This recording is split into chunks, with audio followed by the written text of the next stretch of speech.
جو ایک بھرپور فائری قوت بھی ہے اور میدان جنگ میں دہشت کا باعث بھی۔ اپنے بہت سارے ناظرین کی فرمائش پر ہم یہ ڈاکیومنٹری فلم ایک مرتبہ پھر آپ کی خدمت میں پیش کر رہے ہیں۔ بدلتے وقت کے ساتھ ساتھ جنگیں صرف زمین تک محدود نہیں رہیں بلکہ فضا کی وسعتوں اور سمندر کی گہرائیوں تک پھیل گئی ہیں، لیکن زمینی جنگ میں بختر بند دستوں کی اہمیت اب بھی مسلم ہے۔ جہاں ایک طرف میزائل، راکٹ اور دوسرے جدید ترین ٹینک شکن ہتھیار جنگ میں استعمال ہوتے ہیں، وہاں ٹینک کے روایتی روب اور دبدبے اور اس کے استعمال میں ذرہ برابر بھی فرق نہیں آیا۔ یہ فولادی متحرک قلعہ بجا طور پر میدان جنگ کا بادشاہ کہلانے کا مستحق ہے۔ ٹینک بنیادی طور پر حملے کے لیے استعمال ہوتا ہے۔ اس کا کریو یا عملہ چھوٹے ہتھیاروں کی فائرنگ اور توپ خانے کی گولہ باری کے اثرات سے محفوظ رہتا ہے۔ ٹینک کی 3 بڑی خصوصیات میدان جنگ میں رفتار اور چابک دستی، آتشی قوت اور چھوٹے ہتھیاروں اور توپ خانے کی فائرنگ کے خلاف فولادی حفاظت اس کی کامیابی کی ضامن ہے۔ یہی وہ خصوصیات ہیں جو ابتدا ہی سے جنگ میں کامیابی کی ضمانت رہی ہیں۔ اسی نظریے نے گھوڑ سوار دستوں اور ذرہ بختر کو فوج کا لازمی حصہ بنایا تھا۔ عام خیال کے برعکس جنگ میں گھوڑے کا استعمال گھوڑ سوار دستوں سے نہیں بلکہ ایسی گاڑیوں سے ہوا جنہیں گھوڑے کھینچتے تھے۔ ایسی گاڑیوں کے ذریعے سپاہیوں کو تیزی سے ایک جگہ سے دوسری جگہ منتقل کیا جا سکتا تھا۔ جب 19ویں صدی میں مشین گن ایجاد ہوئی تو اس سے محفوظ رہنے کی ضرورت ٹینک کی ایجاد کا سبب بنی۔ سب سے پہلا ٹینک ستمبر 1916 میں میدان جنگ میں اترا۔ آج ٹینک دنیا کی تمام افواج میں ایک فیصلہ کن ہتھیار کے طور پر شامل ہے۔ اس کی دشمن پر شدید گولہ باری، ناہموار زمین، ندی نالوں اور دوسرے ناموافق حالات کے باوجود اپنے عملے سمیت تیزی سے دشمن کے قریب ترین پہنچ کر اپنے مہلک ہتھیاروں سے اس کی قوت کو تہس نہس کرنے کی پوری اور قابل اعتماد صلاحیت رکھتی ہے۔ انتہائی تیز رفتاری کے ساتھ اپنا رخ بدل کر دشمن پر حملہ کرنے کی خصوصیت اسے دوسرے جنگی ہتھیاروں سے ممتاز کرتی ہے۔ پاک فوج میں بھی آرمرڈ کور ہراول دستے کا کردار ادا کرتی ہے۔ یہ دستے اپنی مختصر تاریخ کے باوجود عظیم اور قابل فخر روایات کے امین ہیں۔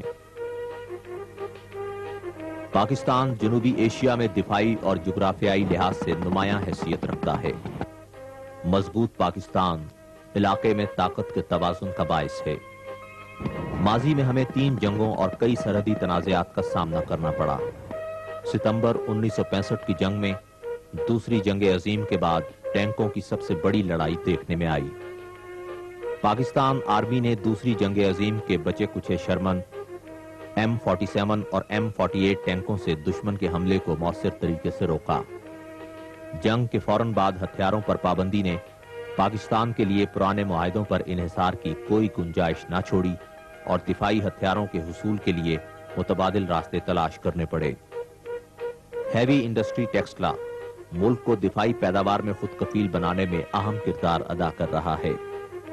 اس ادارے کی بنیاد 1971 میں رکھی گئی اور 1979 میں اس نے T-59 ٹینکوں کی اثر نو تعمیر سے اپنے کام کا آغاز کیا۔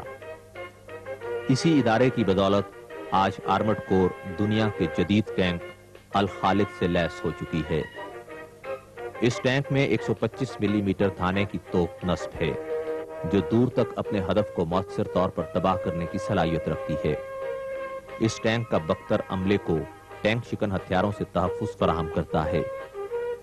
یہ ٹینک گلوبل پوزیشننگ سسٹم کی مدد سے کھلے صحراؤں میں اپنی کارکردگی کے لحاظ سے بہترین ٹینک ہے۔ آرمرڈ کور کے افسروں اور جوانوں کو جدید خطوط پر تربیت دی جاتی ہے۔ ان دیو ہیکل مشینوں کو اپنے قابو میں رکھنے اور ان سے اپنی مرضی کے مطابق کام لینے کے لیے اسکول آف آرمر اور آرمرڈ کور سینٹر میں خصوصی تربیتی مراکز قائم ہیں۔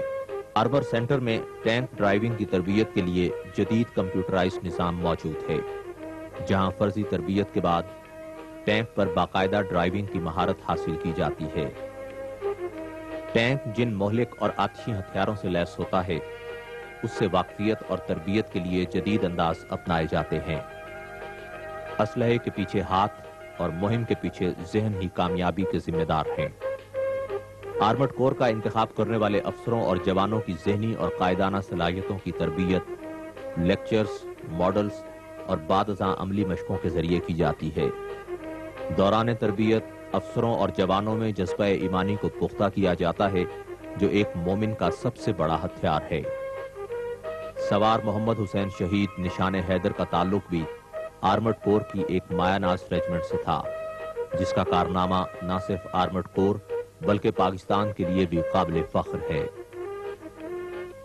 آج پاک فوج کی آرمڈ کور اپنی روایات کے سنہری علم بلند کیے ملک کی سرحدوں کی حفاظت کے لیے چاق و چوبند کھڑی ہے، اور اگر ضرورت پڑی تو اس کی ضرب آہن ملک کی طرف بڑھنے والی طاقت کے لیے تباہی اور بربادی کا اعلان ہوگی۔